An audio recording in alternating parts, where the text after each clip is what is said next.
boys and gears, and welcome back to the channel. So, I know what you're all thinking. What? 2 videos in 1 week? I know, it's a bit crazy. I'm thinking of trying to do a video every other day on this channel, since on my gaming channel I already do one every other day there. So it just makes sense to do one every other day on each channel. Anyway, to the topic of today's video, we have another video from Little Light Studios from their Light Exposing Darkness series that's about the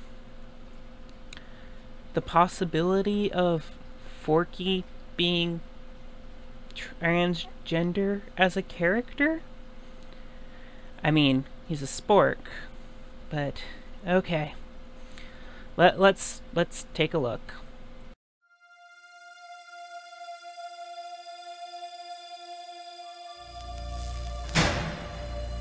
It's interesting that the ending of Toy Story 3 has the toys accepting their fate of fiery destruction, but are then redeemed by 3 alien saviors. That's a whole different topic in itself, and we're working on covering that in our upcoming Alien and UFO documentary, so be on the lookout for that. But the newest teaser for Toy Story 4 caught our attention when they appear to be dancing in a circle in the clouds of heaven as a new character enters the screen and screams in panic saying, "I don't belong here!"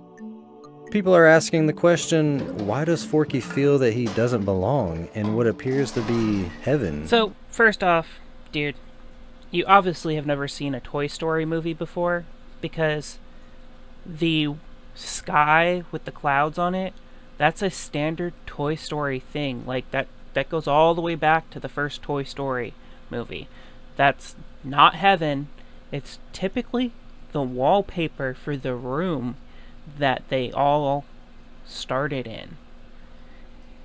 Anyway, that was just my little interruption right there. Let's move on. I couldn't help but notice that Forky is actually not a fork, but a spork, which is neither a fork or a spoon, but a combination of both. You might say Forky is utensil fluid. You may think we are reaching here, but coincidentally Forky has a rainbow sticker on his left foot, which just happens to be the official colors that represent the LGBT community. Also, the spork itself is iconic in the trans community, as well as the name of a movie about a 14-year-old hermaphrodite girl who's trying to find where she fits in.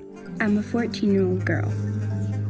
Or actually a hybrid. Alright, so the rainbow sticker, this has been beat to death on a lot of other channels, but if you look at that rainbow sticker, there's only 4 colors on that rainbow sticker. If you look at the pride flag, which you very nicely left framed up in the background here, there is 6 colors on our pride flag.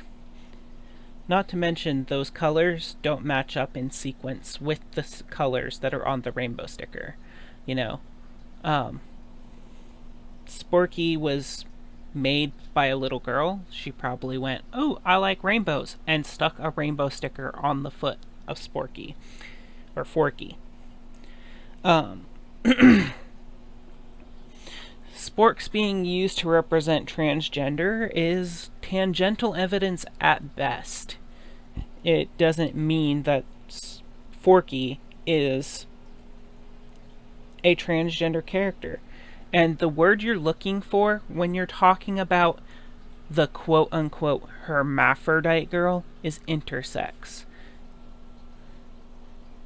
At least be decent enough to be politically correct about these things when you're insulting people.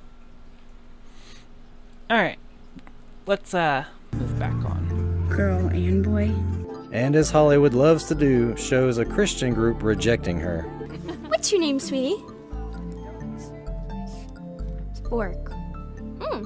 That's an interesting name. Why do they call you that?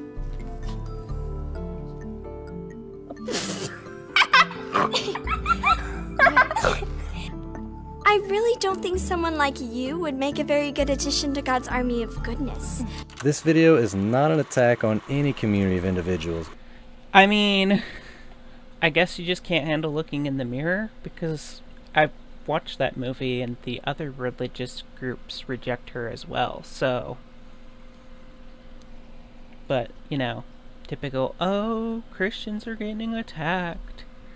And I love how you follow it up with, this video is not an attack on any group or community of people, when clearly the fact that you are upset over there being a quote-unquote transgender character in a Disney movie is the main focus of this video. Let's move on.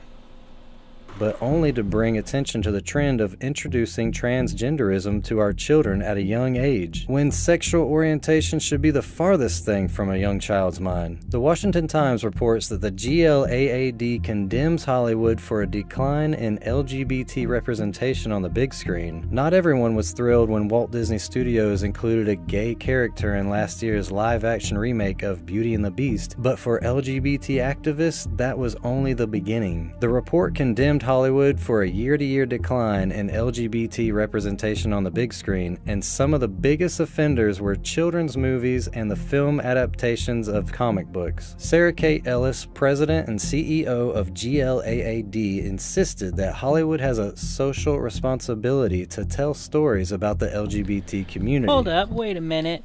Why weren't you showing us the rest of that article? Let's take a look. Ah, here we go.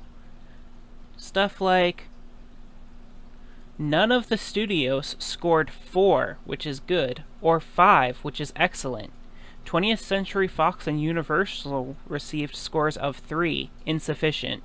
Paramount, Sony, and Walt Disney received scores of 2, which is poor. And Lionsgate and Warner Brothers received scores of 1, which is failing. One of the major takeaways from the report was the lack of LGBT representation in superhero movies. Marvel Entertainment, a subsidiary of Walt Disney, received failing grades for Guardians of the Galaxy Volume 2 and Thor Ragnarok. Sony was taken to task for Spider-Man Homecoming. Lesbian characters were conspicuously missing from Warner Bros. Wonder Woman and Lego Batman movie, and the Lego Batman movie was similarly straight. Paramount's Transformers: The Last Night included a throwaway joke about lesbians, but no actual lesbians, despite couples confirmed to be queer in the comics. GLAAD said it is becoming increasingly more difficult to ignore that LGBTQ people remain almost completely shut out of Hollywood's big-budget comic films. There have been several films in recent years that have erased characters' queer identity as they moved from page to screen, the report said. In 2017, Marvel's Thor Ragnarok and DC's Wonder Woman both included characters who are queer in the source material, but did not include any on-screen confirmation of their identities. This must change going forward. So, there you have it. Like, they're actually removing queer identities from people, and that's why people are upset. It's not because of the fact that they want to push their agenda, as you want to put it. They are pointing out the fact that the source material for these characters that are being put in the movies has them as part of the GSRM community, and by not showing that, they are, in fact, removing their identity.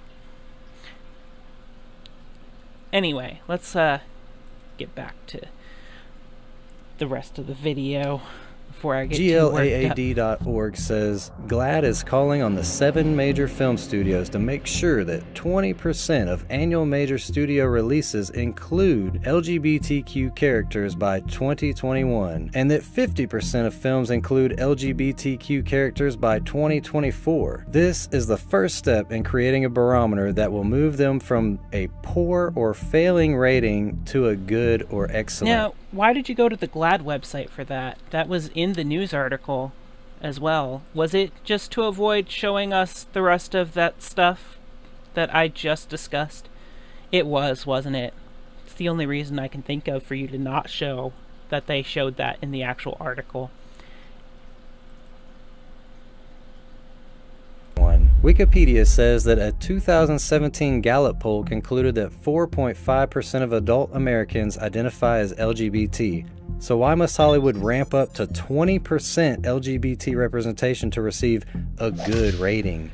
First off, I'm sorry, you used Wikipedia as a source? Dude, that doesn't count as a source anywhere. Like, anywhere. Anyway, let's change some words for your argument here and see if you would still say something like that. Black people only make up 12% of the population, so why should they have representation in 20% of movies? See what I did there? Yeah, that's what you sound like to members of the GSRM community when you say stuff like that. HuffPost released an interview with Disney directors of Moana who say that the possibilities are open for an LGBTQ Disney princess.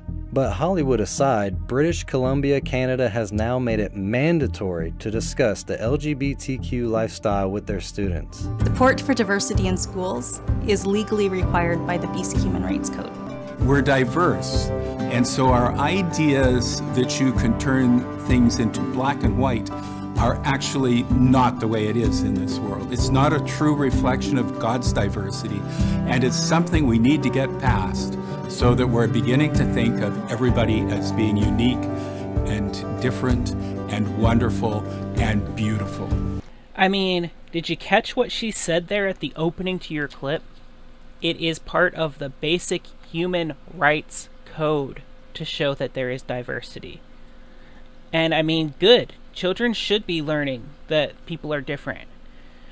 I mean, if we went by your standard, we'd just be putting everybody who is white cis male in one room, white cis female in another room.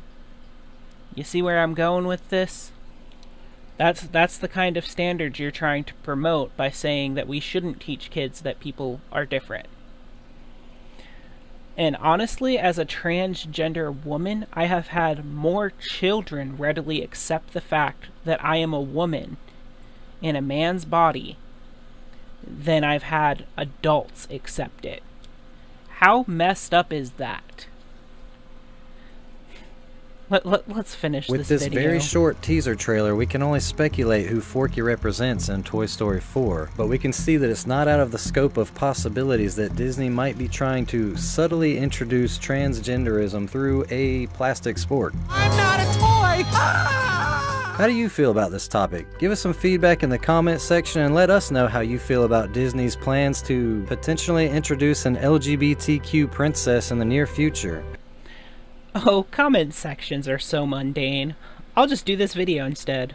My last one responding to you guys got threatened with a copyright strike. Let's see if this one does too.